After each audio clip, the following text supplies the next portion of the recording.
Le bœuf en visite par Saki.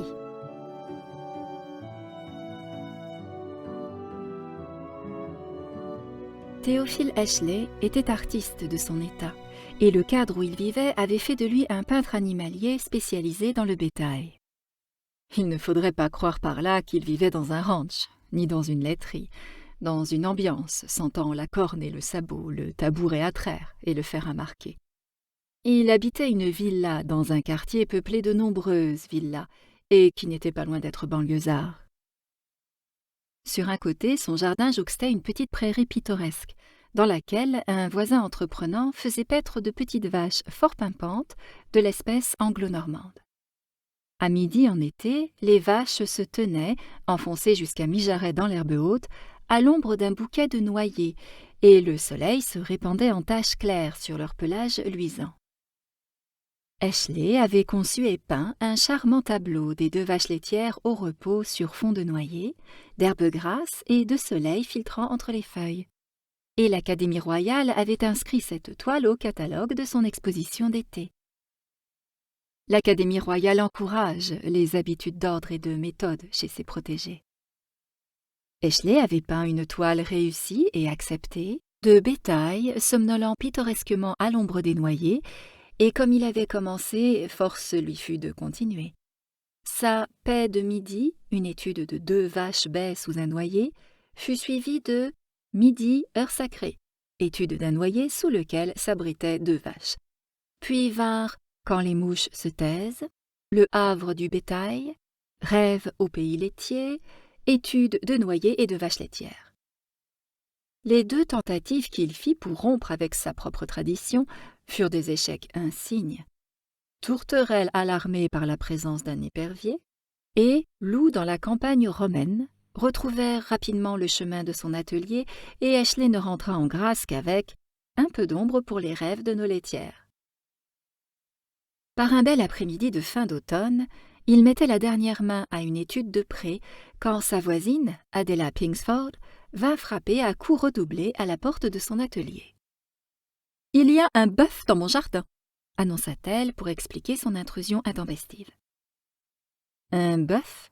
répéta Ashley, et il ajouta de façon un peu ridicule. « Quel genre de bœuf ?»« Oh, je ne sais pas quel genre !» riposta la dame. « Un bœuf commun. Comprenez-moi, je n'ai rien contre lui personnellement, mais on vient de préparer mon jardin pour l'hiver, et qu'un bœuf choisisse de s'y promener ne va pas l'arranger, sans parler des chrysanthèmes qui viennent tout juste de fleurir. »« Comment est-il entré dans votre jardin ?» demanda Ashley.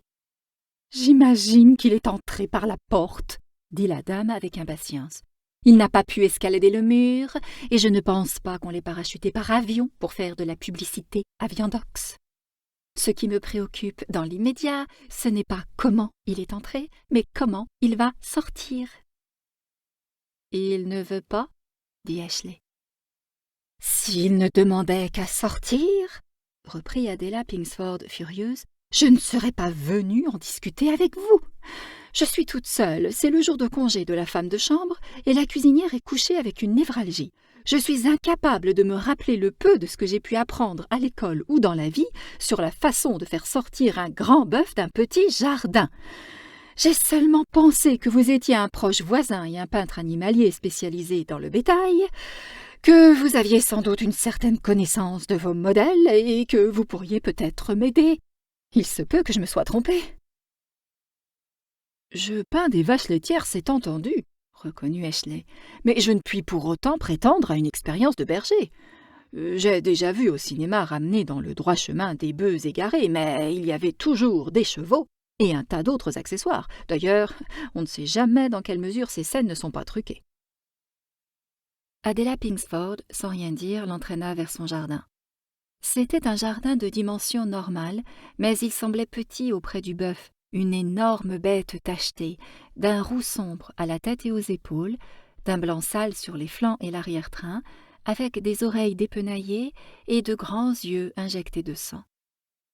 Il ressemblait à peu près autant aux charmantes petites vaches laitières que Ashley avait coutume de peindre que le chef d'une tribu kurde à une geisha japonaise.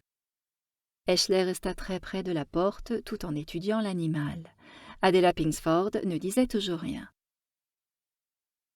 Il est en train de manger un chrysanthème, dit enfin Ashley, le silence devenant intolérable. Comme vous êtes observateur, dit Adela d'un ton amer. Rien ne vous échappe. Pour être précis, il a 6 pieds de chrysanthème dans la gueule pour le moment. La nécessité d'agir devenait impérieuse. Ashley fit quelques pas en direction de l'animal, frappa dans ses mains et émit quelques sons du genre « hi » et « oh ». Si le bœuf les entendit, il n'en montra rien. « Si jamais des poules s'aventuraient dans mon jardin, dit Adela, je viendrais certainement vous chercher pour leur faire peur. Vos oh sont magnifiques. Mais pour l'instant, cela vous ennuierait-il d'essayer de chasser ce bœuf ? Voilà qu'il s'attaque maintenant à un pied de mademoiselle Louise Bichot, ajouta-t-elle avec un calme glacial, tandis qu'une fleur d'un orange flamboyant disparaissait dans la vaste gueule du bovidé. Puisque vous êtes si franche quant à la variété des chrysanthèmes, dit Ashley, permettez-moi de vous dire que vous avez devant vous un bœuf de Leicester. Le calme d'Adela Pingsford ne résista pas à cette remarque. Elle se mit à employer un langage qui fit instinctivement faire à l'artiste quelques pas encore dans la direction du bœuf. Il s'empara d'une perche à petit pois et se mit à en frapper résolument les flancs de l'animal.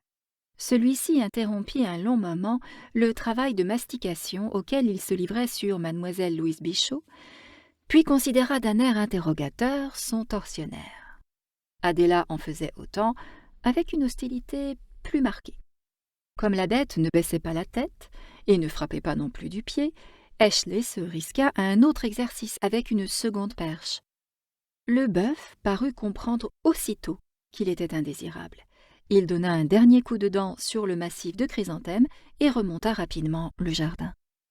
Ashley se précipita pour le diriger vers la grille, mais ne réussit qu'à faire passer la bête du pas au petit trot. D'un air interrogateur, mais sans marquer de véritable hésitation, le bœuf traversa la minuscule bande de pelouse que les esprits bien intentionnés appelaient terrain de croquet et franchit la porte-fenêtre qui donnait dans le petit salon. Des chrysanthèmes et autres plantes automnales étaient disposées dans des vases, et l'animal reprit ses occupations interrompues. Ashley crut cependant remarquer qu'une lueur un peu nerveuse brillait dans ses yeux, une lueur qui engageait au respect. Il renonça donc à guider le bœuf dans le choix de son lieu de villégiature. « Monsieur Ashley !» s'écria Adela d'une voix tremblante. « Je vous ai demandé de chasser cette bête de mon jardin, mais je ne vous ai pas demandé de la pousser dans ma maison. Si elle doit rester par ici, je préfère la voir dans le jardin plutôt que dans le petit salon. » « Mon expérience de bouvier est limitée, » dit Ashley. « Si mes souvenirs sont exacts, je vous l'ai dit tout à l'heure. »« Je suis tout à fait de votre avis, » rétorqua la dame. « Peindre de charmants tableaux représentant de petites vaches pimpantes est tout ce à quoi vous êtes bon. Peut-être aimeriez-vous faire un croquis de ce bœuf en train de prendre ses aises dans mon petit salon. » Cette fois, il n'y avait pas à se méprendre sur le ton d'Adela Pingsford. Elle était très mécontente. Ashley fit mine de s'éloigner. « Où allez-vous » cria Adela. « Chercher du matériel, » répondit-il. « Du matériel ? Je ne veux pas que vous vous serviez d'un lasso. S'il y a lutte, tout va être saccagé dans la pièce. » Mais l'artiste sortit du jardin. Il revint 2 minutes plus tard, portant un chevalet, un tabouret de peintre et une palette et des pinceaux. « Vous voulez dire que vous allez vous installer tranquillement pour peindre cette affreuse bête pendant qu'elle met à sac mon petit salon ?» fit Adela, qui avait du mal à trouver ses mots. « C'est vous qui me l'avez conseillé, » dit Ashley en installant sa toile. « Je vous l'interdis formellement » tonna Adela. « Je ne vois vraiment pas ce qui vous y autorise, » dit l'artiste. « Vous ne pouvez tout de même pas prétendre que ce bœuf vous appartient, fût-ce par adoption. Vous avez l'air d'oublier qu'il est dans mon petit salon, en train de manger mes fleurs, » répliqua-t-elle furieuse. « Vous avez l'air d'oublier que votre cuisinière souffre de névralgie, » dit Ashley. « Peut-être est-elle plongée dans un sommeil réparateur, dont vos cris vont la tirer. Un peu de considération pour les autres devrait être le principe directeur des gens de notre classe. »« Cet individu est fou !» s'écria Adela d'un ton tragique. Quelques instants plus tard, ce fut Adela qui présenta à son tour tous les symptômes de la démence. Le bœuf avait fini le vase de fleurs et la couverture d'Israël Kalish et semblait disposé à quitter ce cadre un peu exigu. Ashley s'aperçut de sa nervosité et s'empressa de lui lancer quelques rameaux de lierre pour l'inciter à poursuivre la pause. « Il y a un proverbe chinois que j'ai oublié, » observa-t-il. « Un proverbe qui dit à peu près « Mieux vaut un repas d'herbe qu'un bœuf entier quand le cœur n'y est pas. » Je comprends mieux aujourd'hui la justesse de ce dicton. « Je vais aller jusqu'à la bibliothèque pour leur demander de téléphoner à la police !» annonça Adela en partant avec fracas. Quelques minutes plus tard, le bœuf, songeant sans doute qu'un bon tourteau l'attendait à l'étable, sortit avec beaucoup de précaution du petit salon, s'assura longuement qu'aucune perche ne le menaçait, puis sortit d'un pas lourd mais vif du jardin.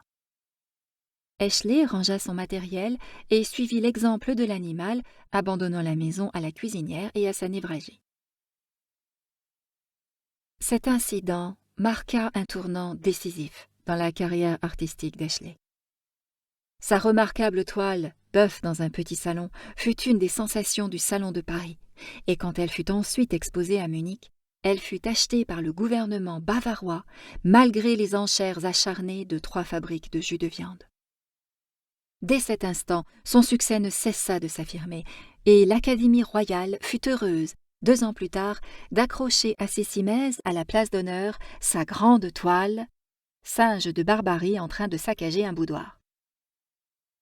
Ashley fit cadeau à Adela Pingsford d'un nouvel exemplaire d'Israël Kalish et de 2 superbes pieds de Madame André Blusset, mais on ne put jamais parler vraiment entre eux d'une véritable réconciliation.